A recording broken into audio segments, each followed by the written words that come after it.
안녕하세요. 갓캔 장신 괴테입니다. 저희 구독자 여러분들 다 잘 지내고 계시죠? 네, 항상 건강하시기를 바라겠고요. 네, 하루하루 또 즐거운 마음으로 사시기를 바라면서 오늘 한번 시작해 보겠습니다. 출발합니다.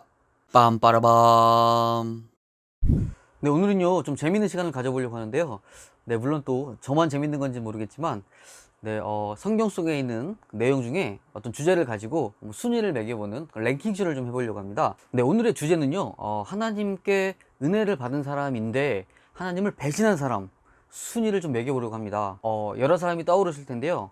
일단 한 명은 좀 제외하려고 해요. 그 사람이 누구냐면 바로 가룟 유다입니다. 가룟 유다는 워낙에 배신의 아이콘이기 때문에 이런 예측 가능한 사람들은 좀 빼고 진짜 하나님께 은혜를 받아서 그러면 안 되는데 여러 가지 상황 속에서 하나님을 배신해서 하나님의 마음을 아프게 했던 사람의 좀 순위를 매겨보려고 하고 좀 의외다 하는 사람들을 좀 위주로 선정을 해봤으니까요. 오늘 함께 하시면서 우리 구독자님들이 생각하는 순위와 많이 맞는지 다른지 한번 이런 것도 좀 비교해 보시면 재미가 있을 것 같습니다. 네, 오늘 순위는요 총 베스트 3로 선정을 해 보았습니다. 많은 사람들도 있겠지만 제가 생각하는 사람 중에 3명을 선정해 보았고요. 지금부터 시작을 해 보겠습니다. 먼저 3위입니다. 3위는요 바로 사사 기드온입니다. 기드온이 왜 순위에 들어갔나 이런 생각 하실 수가 있으실 텐데요. 일단 기드온에 대해서 잠깐 설명을 하면요, 이스라엘 백성들이 이제 출애굽 후에 가나안 땅에 정착을 하면서 살게 되는데요. 그때마다 이제 다른 이방 민족이 괴롭힐 때마다 사사들을 하나님께서 세우셔서 이스라엘 민족들을 구원하기도 하시고 또 다스리기도 하시는 그런 역할로 이제 사사들을 세우셨는데요. 때는 이제 미디안이라는 이방 민족이 이스라엘 백성들을 괴롭히고 있을 때 하나님께서 기드온을 부르시죠. 그런데 기드온이 겸손을 넘어서 굉장히 좀 소심한 사람이었어요. 우리 집안은 므낫세 지파 중에서도 가장 작은 집안이고 또 그 안에서도 저는 가장 작은 존재입니다 라고 고백을 할 정도로 굉장히 좀 겸손함을 넘어서 좀 소심한 사람이었는데요.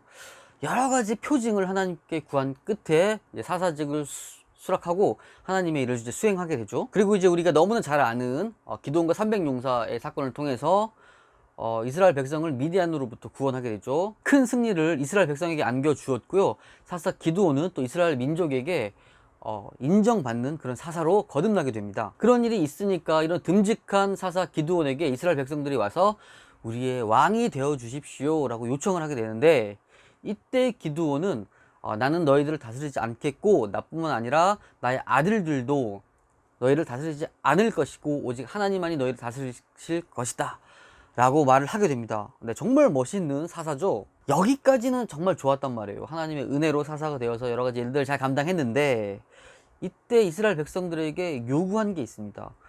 뭘 요구했냐면 그들에게 빼앗은 금 귀고리를 달라고 요청을 합니다. 이제 그런 금 귀고리 같은 경우에는 우리 성경에 보면 귀고리라고 되어 있거든요. 약간 이런 게 이제 우리나라 신라시대 때 보면 유물로 나오는 그런 금 귀고리 있죠. 약간 그런 거 생각하시면 좀 비슷할 것 같아요. 이스라엘 백성들은 기쁜 마음으로 엄청난 양의 금을 사사 기드온에게 갖다 주게 되죠. 그런데 기드온이 그 금으로 무엇을 했냐면 제사장이 입는 옷인 에봇을 금으로 만들어서 자기 동네에 갖다 놨다는 거예요. 그런데 이스라엘 백성들이 그 금 에봇 앞에 와서 성경에 보면 음란하게 위했다 이렇게 되어 있거든요. 성경에서 음란하다는 표현은 우상 숭배를 했다는 거예요. 그러니까 그 금 에봇 앞에서 예배하고 마치 신처럼 섬겼다는 그런 얘기가 됩니다. 어떤 분은 이렇게 얘기를 하더라고요. 그 금 에봇을 세운 것은 난 오직 하나님만 섬기겠다라는 표시다라고 말을 하던데요. 저는 그렇게 생각하지 않습니다.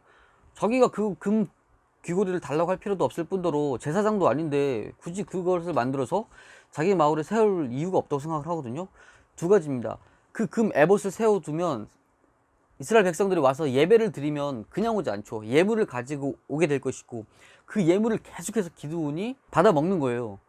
그러니까 많은 돈이 있었기 때문에 그 후에 보면 많은 아내들이 있었고 많은 아들들이 있었지 않습니까? 결국은 그것이 또 비극의 시작이 되기도 하고요. 이렇게 돈을 계속해서 벌 수 있었다는 것도 의미가 있고, 하나는 자기의 이름을 드러내고 싶지 않았을까 이런 생각을 합니다. 소심하고 초라했던 모습들은 다 잊어버리고 이제는 영웅의 모습이 되어서 자신의 이름을 계속해서 드높이고 싶고 자신의 행적을 치적하고 싶어서 그렇게 했다고 생각을 합니다. 그러니까 결론은 마지막에는 굉장히 교만해졌다고 보여져요. 이렇게 보면 하나님의 은혜를 많이 받은 기드온이 결국은 하나님을 배신하는 일을 했다라고 생각이 되어지기 때문에 하나님을 배신한 사람 3위로 뽑아봤습니다. 네, 다음은 2위입니다. 하나님의 큰 은혜를 받고도 하나님을 배신한 사람 순위 2위는요 바로 히스기야 왕 되겠습니다.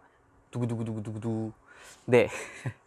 히스기야 왕 생각하셨나요? 네, 히스기야 왕 대단한 왕이에요. 그쵸? 남유다 왕 가운데 성경에도 보면 다윗 이후에 거의 최고의 믿음을 가진 왕으로 기록이 되어 있거든요. 모든 우상을 철폐하고 종교 개혁을 일으켰던 믿음의 사람이 바로 히스기야 왕이 되겠습니다. 히스기야 왕이 하나님을 배반했었나 이런 생각을 하실 수가 있는데요. 히스기야 왕이 이제 아수르의 강력한 침공을 받고 있을 때 선지자 이사야와 함께 이제 아수르를 물리치는 일도 있었고요. 우리가 잘 아시는 대로 죽을 병이 걸렸을 때 벽에다가 얼굴을 대고 하나님께 간절히 눈물로 기도를 했을 때 하나님께서 15년이라는 세월을 살 수 있도록 연장해 주신 아주 믿음의 왕이라고 할 수 있겠죠. 그런데 무슨 일로 하나님을 배신했느냐? 히스기야 왕이 병들었다는 소식을 듣고 그 당시에 신흥국이죠.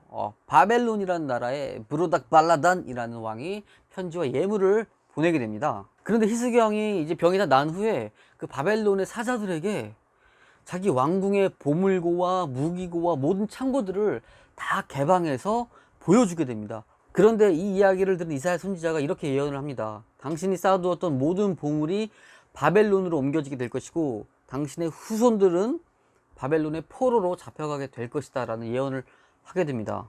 그러니까 나중에 이스라엘의 후손들이 바벨론으로 포로 잡혀가게 된 게 놀랍게도 이 히스기야에서부터 시작됐다는 거예요. 물론 이스라엘 백성들이 죄를 너무 많이 지은 것이 가장 큰 원인이겠지만 바벨론으로 끌려가게 된 것은 또 이 히스기야 왕 때문이었다고 볼 수 있는 것입니다. 그렇다면 도대체 히스기야 왕은 그 당시에 잘 알려져 있지도 않은 바벨론이라는 나라에 왜 모든 창고를 열어서 다 보여줬을까라는 생각을 해봤을 때 두 가지 정도의 의견이 있을 수가 있어요. 그 당시에는 아수르라는 나라가 강대국이었고 워낙에 아수르의 괴롭힘을 많이 받고 있던 상황이기 때문에 신흥국으로 떠오르고 있는 바벨론과 동맹을 맺어서 아수르를 좀 견제하겠다는 의도를 가지고 우리에게 이만큼 힘이 있으니 같이 동맹을 하자라는 의미로 한 가지를 볼 수도 있겠지만 제가 생각했을 때에는 먼 나라에서 온 신흥국에게 자신들이 가지고 있는 보물을 보여줌으로써 뭔가 과시하고 싶었던 욕심이 더 컸던 것 같아요. 하나님께 기도함으로 생명도 15년이 연장됐겠다. 지금 이제 아수르의 침공도 막아냈겠다. 굉장히 지금 어깨가 뿜뿜한 상태이거든요. 그렇기 때문에 제가 봤을 때는 마음이 굉장히 교만한 상태로 바뀌어 있었지 않을까 이렇게 생각을 해봅니다. 이것도 어느새 하나님의 그 크신 은혜를 잊어버리고 또 자신이 다시 교만해져 버리는 하나님을 배신하게 된 일로 바뀌어버리고 자기 때문에 결국 자기 후손들은 바벨론의 포로가 되는 일까지 벌어지는 그런 상황을 맞이하게 된 것이죠. 그래서 제가 하나님의 큰 은혜를 받고도 하나님을 배신한 사람 2위로 바로 히스기야 왕을 뽑아봤습니다. 좀 동의가 되십니까? 네, 대망의 1위.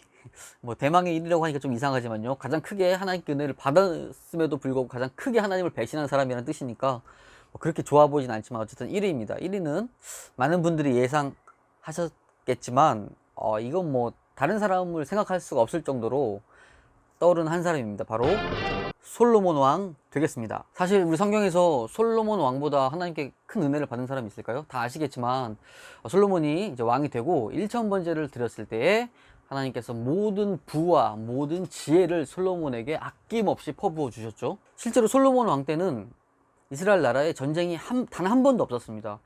이스라엘의 모든 왕들 가운데 유일한 기록인데요. 그만큼 나라가 부강했다는 뜻이고 솔로몬이 지혜로웠기 때문인데요.